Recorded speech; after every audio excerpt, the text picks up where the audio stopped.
Нажмите на кнопку «Вход», введите логин и пароль. Далее нажмите на кнопку «Войти в систему».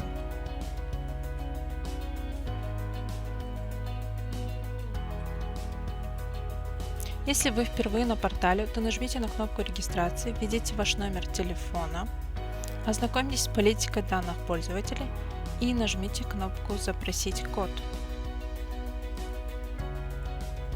Введите код и нажмите на кнопку «Отправить». Придумайте пароль, подтвердите пароль, нажмите кнопку «Сохранить».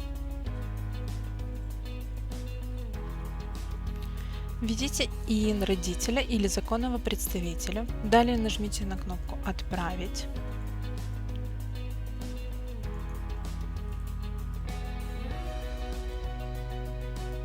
Для того, чтобы добавить себе ребенка, перейдите в меню «Мои дети» и нажмите на «Добавить ребенка». Введите ИИН ребенка и нажмите кнопку «Проверить ИИН». Заполните пол и национальность, проверьте данные и нажмите кнопку «Сохранить».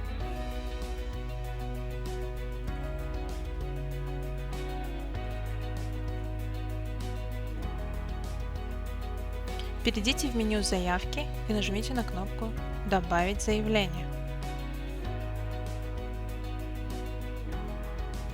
Для подачи заявки выберите ребенка, выберите группу, предпочитаемый язык обучения, заполните область, район, населенный пункт. Социальный статус заполняется автоматически.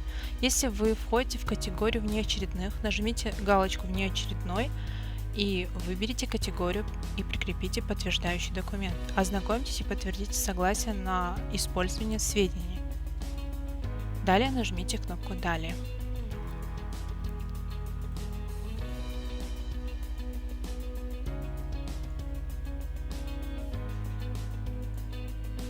Ваша заявка зарегистрирована в очереди. Для удаления заявки нажмите на кнопку корзины и подтвердите удаление. Вы не можете удалить подписанные заявки, так как ребенок числится в контингенте.